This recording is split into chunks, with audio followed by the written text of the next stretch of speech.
شروع اللہ تبارک و تعالیٰ کے بابرکت نام سے۔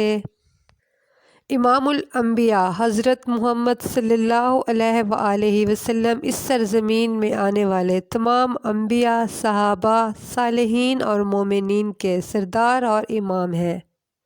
اللہ تبارک و تعالیٰ نے حضور صلی اللہ علیہ وآلہ وسلم کی نبوت، رسالت کی حقانیت ثابت کرنے کے لیے ہر طرح کے دلائل اور واضح ایسے واقعات نمودار کیے جو آپ کے ایک سچے نبی ہونے کی واضح دلیل تھی اور ایک عقل مند شخص کے لیے واضح نشانی بھی۔ ان نشانیوں اور معجزات میں نبی کی پیدائش کے وقت ہونے والے غیر معمولی واقعات ہیں جو اس وقت موجود لوگوں نے اپنی آنکھوں سے دیکھے، اور جس رات اللہ کے حبیب محمد صلی اللہ علیہ وآلہ وسلم اس دنیا میں تشریف لائے، اس رات مکہ اور عرب کے لوگوں نے بہت سی عجیب چیزیں دیکھی۔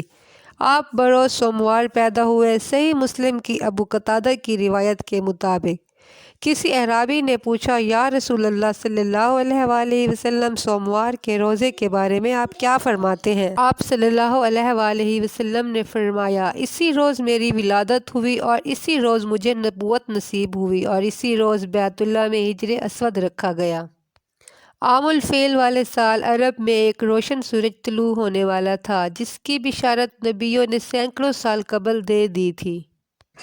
عرب میں اسی سال ایسے واقعات ہونے لگے جو اس بات کی نشانی تھی کہ ایک نبی مبعوث ہونے والے ہیں۔ اس سال زمین سرسبز ہو گئی، فصلوں میں اضافہ ہو گیا، درخت پھلوں سے بھر کر جھولنے لگے، بارشیں خوب ہوئیں۔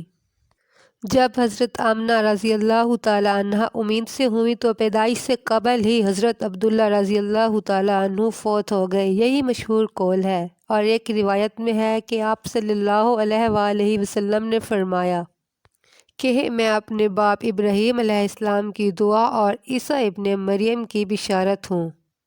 میری ماں نے یہ خواب دیکھا کہ ان کے جسم سے ایک ایسا نور نکلا جس سے شام کے محلات روشن ہو گئے۔ جس رات نبی کریم صلی اللہ علیہ وآلہ وسلم کی پیدائش ہوئی غیر معمولی رات تھی، جس کے متعلق آپ کی والدہ محترمہ حضرت آمنہ رضی اللہ تعالیٰ عنہ فرماتی ہیں کہ مجھ سے ایک نور نکلا، میں نے دیکھا کہ اس سے شام اور بصرہ کے محلات روشن ہو گئے۔ میں نے چند ایسی دراز عورتوں تک کو دیکھا کہ جیسے وہ عبد مناف کی بیٹیاں ہوں۔ حضرت آمنہ مزید فرماتی ہیں، میں نے دیکھا کچھ مرد فضا میں اپنے ہاتھوں میں چاندی کے برتن لیے کھڑے ہیں۔ اس روایت کو امام حاکم نے نقل کیا ہے، جس کے متعلق امام سیوطی نے بھی لکھا ہے کہ حضرت آمنہ رضی اللہ تعالیٰ عنہ نے شام کے محلات دیکھے، وہ حالت بیداری میں تھیں۔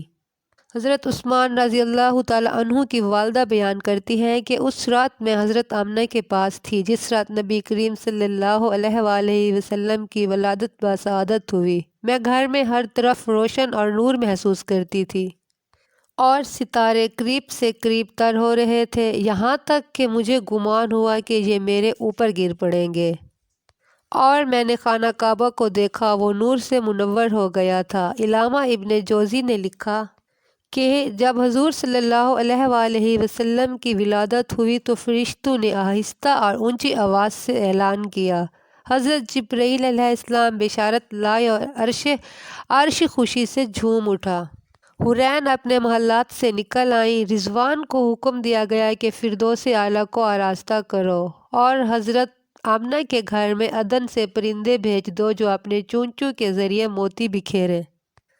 محدثین نے لکھا ہے کہ آپ صلی اللہ علیہ وآلہ وسلم جیسے ہی اس دنیا میں تشریف لائے، خانہ کعبہ میں کھڑے وہ بت جس کی قریش مکہ عبادت کیا کرتے تھے، یعنی لات، منات، عزا اور حبل، تمام بت منہ کے بل گر پڑے۔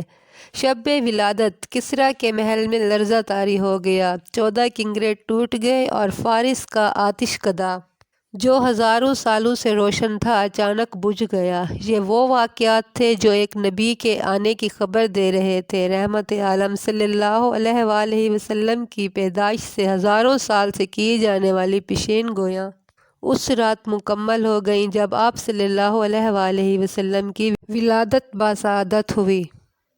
ایک روایت ہے کہ جب حضرت ابراہیم علیہ السلام پیدا ہوئے تو حضرت جبرائیل علیہ السلام نے آ کر ان کی ناف کاٹی اور پھر ان کے کان میں اذان کہی اور پھر ان کو ایک سفید کپڑا پہنایا۔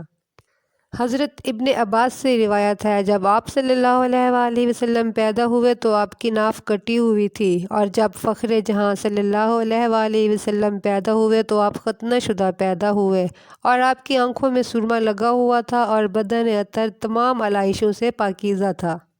جب عبد المطلب نے اپنا پوتا ختنہ شدہ اور ناف بریدہ پیدا پایا تو بہت خوش ہوئے اور فرمایا، میرا یہ بیٹا نرالی اور بڑی شان والا ہوگا۔ جب آپ صلی اللہ علیہ وآلہ وسلم پیدا ہوئے تو آپ کی مٹھی بند تھی اور شہادت کی انگلی آسمان کی طرف اٹھی ہوئی تھی، گویا خدا کی وحدانیت کا اقرار کر رہے ہیں۔